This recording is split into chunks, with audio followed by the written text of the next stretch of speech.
નમસ્કાર મિત્રો, આજે સીધું ને સટમાં સેમ પિત્રોડાએ એક નિવેદન કર્યું અને ભારતીય જનતા પાર્ટીએ એનો વિરોધ કર્યો અને કોંગ્રેસે એની આગળ શરણાગતિ સ્વીકારી લીધી.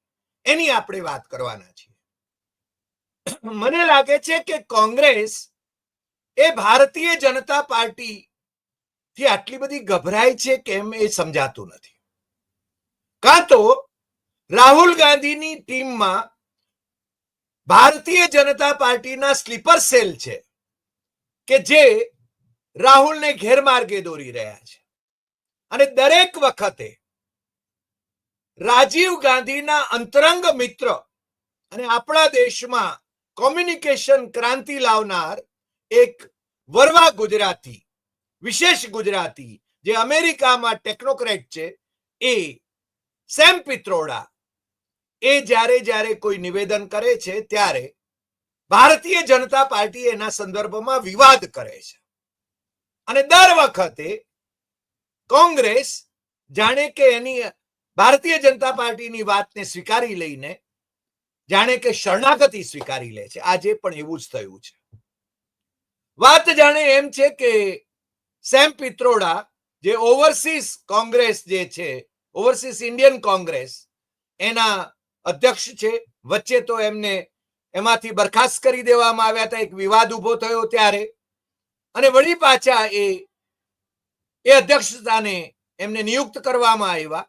પરંતુ આજે કોંગ્રેસના પ્રવક્તા જયરામ રમેશે સેમ પિત્રોડાની વાતને ખારીજ કરી કે કોંગ્રેસનો મત નથી એમ કહીને વળી પાછું ભારતીય જનતા પાર્ટીની વાત આગળ શરણાગતિ સ્વીકારી લીધી હોય એવું લાગે છે. કોંગ્રેસે ખરેખર પોતાની વજૂદ દાખલ સ્થાપિત કરવી છે કે મૃત્યુ ભણી આગળ વધવું છે એ નક્કી કરવાનું છે. અને રાહુલ ગાંધીએ કોંગ્રેસને રિવાઇવ કરી અને મોદીની ભારતીય જનતા પાર્ટીને 240 પર સમેટી દીધી અને કોંગ્રેસ 100 બેઠકો સાથે લોકસભામાં વિપક્ષના નેતાનું સત્તાવાર પદ મેળવી શકી. એ કંઈ નાની સૂની ઉપલબ્ધિ નથી. અને છતાં એમની કિચન કેબિનેટના જે જયરામ રમેશ છે એ ભારતીય જનતા પાર્ટીના સુધાંશુ ત્રિવેદી એક નિવેદન કરે છે અને એ નિવેદન પછી જયરામ રમેશ કહે છે કે અમારે આ સેમ પિત્રોડાએ જે નિવેદન કર્યું છે એની સાથે કોઈ સંબંધ નથી પાર્ટીને. મને લાગે છે સેમ પિત્રોડાનું આવું અપમાન એ કદાચ મોદીની પાર્ટીમાં જોડાઈ જાય તો પણ ન થાય એવું અમને લાગ્યા વિના રહેતું નથી. કારણ કે આવા મોટા ટેકનોક્રેટ જેમણે આ દેશમાં કોમ્યુનિકેશન ક્રાંતિ આણી, રાજીવ ગાંધીના, પ્રાઇમ મિનિસ્ટર રાજીવ ગાંધીના એ અંતરંગ મિત્ર રહ્યા અને રાહુલ ગાંધીના માર્ગદર્શક રહ્યા છે, એમને આવી રીતે બદનામ કરવા, અપમાનિત કરવા એ કોંગ્રેસને ખરેખર શોભે છે કે કેમ એ મોટો પ્રશ્ન છે. પણ વાત એવી થઈ કે સેમ પિત્રોડાએ એક નિવેદનમાં કહ્યું, એક ઇન્ટરવ્યુમાં કહ્યું કે ચીનને આપણે કંઈ આપણા દુશ્મન માનવાની માનસિકતામાંથી બહાર આવવું પડશે. એ એમ કહે છે કે હવે સમય આવી ગયો છે કે આ દેશોએ એકબીજાને સહયોગ કરવો, નહીં કે ટકરાવ, અને આપણે આપણી માનસિકતા બદલવી પડશે. ચીન પહેલા દિવસથી જાણે કે આપણું દુશ્મન છે એવી રીતે આપણે વર્તીએ છીએ, પરંતુ ચીન તરફથી જે ખતરો છે એને વધારે પડતો દર્શાવવામાં આવે છે અને ભારતનો દ્રષ્ટિકોણ એ ટકરાવપૂર્ણ રહ્યો છે. મને લાગે છે કે આ મુદ્દે ભારતીય જનતા પાર્ટી કોંગ્રેસ પર વાર કરવામાં જરાય મના કરતી નથી. પરંતુ એક વાત ભૂલી જાઓ છો, ભારતીય જનતા પાર્ટી પણ બેવડા ધોરણ ધરાવે છે. બેવડા ધોરણ એ રીતે ધરાવે છે કે એમના પ્રવક્તાઓ સેમ પિત્રોડાના નિવેદનથી એકદમ એમની ઉપર આક્રમણ કરી રહ્યા છે કે આ તો જાણે કે ચીનના એજન્ટ તરીકે કામ કરી રહ્યા છે. હકીકતમાં નરેન્દ્ર મોદી ચીનને દર વર્ષે $100 બિલિયન લાભ ખટાવે છે. એ વાત સુધાંશુ ત્રિવેદીને, એમની ભારતીય જનતા પાર્ટીના મેમ્બર ઓફ પાર્લામેન્ટને એનું ભાન છે કે નહીં એ મને ખબર નથી. કારણ કે આપ તો મેમ્બર ઓફ પાર્લામેન્ટ હોય એટલે જ્ઞાની પુરુષ તો હોવા જોઈએ, નહીં તો એમના સેક્રેટરીએટમાંથી પણ એમને માહિતી મળવી જોઈએ કે ચીનમાંથી આપણે છે ને કેટલી આયાત કરીએ છીએ અને ચીનને કેટલી નિકાસ કરીએ છીએ, એટલે કે $100 બિલિયન એ ચીનને ફાયદો નરેન્દ્ર મોદીના શાસન દરમિયાન કરાવી રહ્યા છીએ. એ વાત રખે સુધાંશુ ત્રિવેદી ભૂલે અને એનાથી આગળ વધીને ભાઈ શ્રી નરેન્દ્ર મોદી એ મારતે વિમાને ગયા અમેરિકા, વોશિંગ્ટન ગયા. ત્યાં તો એમના અંધભક્તો, ત્યાંના જે ભારતીય મૂળના લોકો છે એ તો જાણે કે મોદીને અવતારી પુરુષ સમજે છે અને એમનું સ્વાગત કરે છે, પણ ટ્રમ્પભાઈએ તો એમનું ઠંડુ સ્વાગત કર્યું. અગાઉ તમને ખ્યાલ હશે કે બાઇડન અને કમલા હેરિસ એમના કક્ષમાંથી પણ મોદીને લેવા માટે બહાર દરવાજે પણ નહોતા આવ્યા, એ તમને ખ્યાલ હશે. અને ભૂતકાળની વાતો અત્યારે છે ને નહેરુને બદનામ કરવાની ને એ બધી થાય છે, મારે એમાં પડવું નથી, મારે વર્તમાનની જ વાત કરવી છે. અને એટલા માટે ભાઈશ્રી ત્યાં ગયા ત્યારે બે ખતરનાક નિવેદનો ટ્રમ્પભાઈએ કર્યા અને ભાઈશ્રી નરેન્દ્ર મોદીએ નીચી મુંડીએ એ છે ને સાંભળી લીધા, સહન કરી લીધા. આ દેશનું અપમાન છે. અને ત્રીજું અપમાન એ જે ભારતીયો ગેરકાયદેસર રીતે અમેરિકા ગયા છે એમાંથી એમની જે ત્રણ ખેપ જે પાછી મોકલી, એમને હાથમાં બેડીઓ અને પગમાં પગબેડીઓ પહેરાવીને કાર્ગો વિમાન, લશ્કરના કાર્ગો વિમાનની અંદર મોકલાવ્યા અમૃતસર એરપોર્ટમાં. અને એમાં છે ને 33 એટલે પહેલી ખેપમાં 33 અને ત્રીજી ખેપમાં પણ 33, બીજી ખેપમાં 8 એ ગુજરાતીઓ હોવા છતાં નરેન્દ્ર મોદીને કે ગુજરાતીઓને જાણે કે કશું લાગતું વળગતું નથી. એમના અંધભક્તો એવું કે છે કે એ તો ગેરકાયદે ગયા હતા એટલે પછી શું થાય, એમ કે એમને આવો વ્યવહાર જ કરાય. મને લાગે છે મેક્સિકો અને કોલંબિયા જેવા નાના દેશોએ એ પોતાનું સ્વાભિમાન, પોતાના નાગરિકોનું સ્વાભિમાન એ જાળવવા માટે ટ્રમ્પભાઈના લશ્કરી વિમાનને ઉતરવા દીધું નહોતું.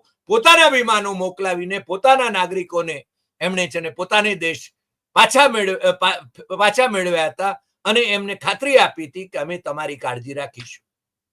નરેન્દ્ર મોદીમાં તો આ તો બાબત છે નહીં. નરેન્દ્ર મોદી કે ત્યાં આગળ નિવેદન કરે છે કે ગેરકાયદે ઘૂસેલા લોકોને એમને તો કાઢી મૂકવા જ જોઈએ. તો પછી બાંગ્લાદેશીઓને કેટલા કાઢ્યા ભાઈ તમે છે ને જે ડીંગ હાંકી હતી 2013-14માં, મારે એની વિગતોમાં અત્યારે ફરીને શું જાઉં, કારણ કે આપણા દર્શકોને તો ખબર છે, કારણ કે આપણે આંકડાઓ આપ્યા છે. નરેન્દ્ર મોદીની સરકારે સંસદમાં મૂકેલા આંકડાઓ આપ્યા છે અને હાસ્યાસ્પદ આંકડાઓ છે. અને એ પાછા એ બેન જે શેખ હસીના બેન જે પ્રાઇમ મિનિસ્ટર હતા ત્યારે એમની મિનિસ્ટ્રીએ તો એમ કહ્યું હતું કે અમારા કોઈ બાંગ્લાદેશી નાગરિકો ભારતમાં ગેરકાયદેસર રીતે રહેતા નથી. અને એ શેખ હસીના બેનને ત્યાંથી તગેડી મૂક્યા ત્યારે ભાઈ શ્રી નરેન્દ્ર મોદીએ ભારતમાં એમને રાખ્યા છે. એટલે ભારત અને બાંગ્લાદેશના સંબંધો વધારે ખરાબ થાય. આમે બાંગ્લાદેશ પાકિસ્તાનના ખોળામાં અને અમેરિકાના ખોળામાં તો પહોંચી જ ગયું છે. ચીનનું પણ ત્યાં આગળ છે ને પ્રભુત્વ વધ્યું છે, એનું ઇન્વેસ્ટમેન્ટ વધ્યું છે, તમે બધા જાણો છો. પ્રશ્ન એ છે કે નરેન્દ્ર મોદી 18 વખત કરતા પણ વધારે વખત એ ચીનના પ્રેસિડેન્ટ શી જિનપિંગને મળ્યા છે અને છતાં લડાખમાં કે અરુણાચલ પ્રદેશમાં ચીન છે ને ઘૂસી આવે એના વિશે હરફ ઉચ્ચારતા નથી. ઉપરથી વિદેશ મંત્રી જયશંકર તો એવા નિવેદન કરે છે, હાસ્યાસ્પદ નિવેદન કરે છે કે ચીન એટલી મોટી એમ કે આર્થિક મહાસત્તા છે, આર્થિક ઇકોનોમી છે કે જેની સાથે આપણે નાની ઇકોનોમી હોવાને કારણે લડી શકીએ એમ નથી. મને લાગે છે કે આનાથી વધારે સમર્પણ એ કયું હોઈ શકે ચીનના ને શાસનાંકર કરવાનું, એ અમને સમજાતું નથી. ને આ ભાઈ શ્રી જયશંકર એ તો પાછા બીજિંગની અંદર ભારતીય રાજદૂત પણ રહ્યા છે.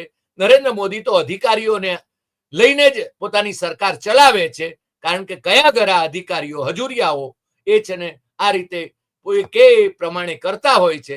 ત્યાં ગયા હતા ટ્રમ્પભાઈને મળવા માટે, એમની સરકારમાંથી નિમંત્રણ આવે મોદીજી માટે, એના માટે ભલે પછી એમણે નકાર્યું હોય, પણ એ છે ને નરેન્દ્ર મોદીને તો ટ્રમ્પના ઇનોગ્યુરલમાં 20મી જાન્યુઆરી 2025ના રોજ નિમંત્રણ મળ્યું નહોતું, જ્યારે દુનિયાભરના 50-60 દેશોના શાસકોને, પૂર્વ શાસકોને નિમંત્રણ મળ્યું હતું, એ તમે જાણો છો.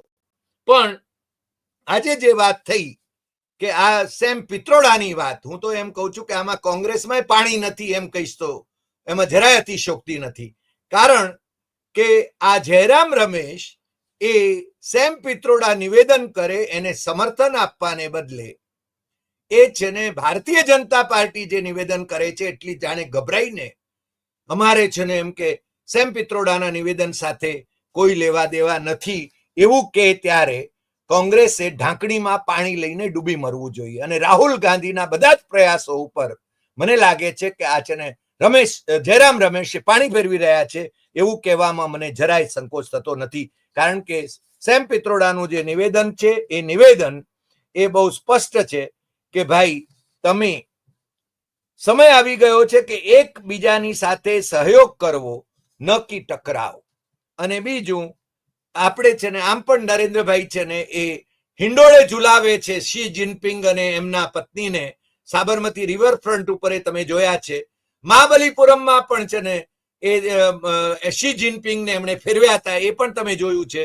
અહીંયા અમદાવાદમાં સાબરમતી રિવરફ્રન્ટ ઉપર જ્યારે શી જિનપિંગ આવ્યા ત્યારે ડોકલામ કર્યું હતું, અને મહાબલીપુરમમાં એ આવ્યા ત્યારે છે ને લડાખમાં ઘૂસી ગયા હતા. અને લડાખની 4,500 સ્ક્વેર કિલોમીટરની જમીન એ ચીને મોદીના આ શાસન દરમિયાન અને મહાબલીપુરમમાં એમને છે ને જ્યારે ફેરવ્યા એ જ ગાળામાં ચીને છે ને ગપચાવી છે.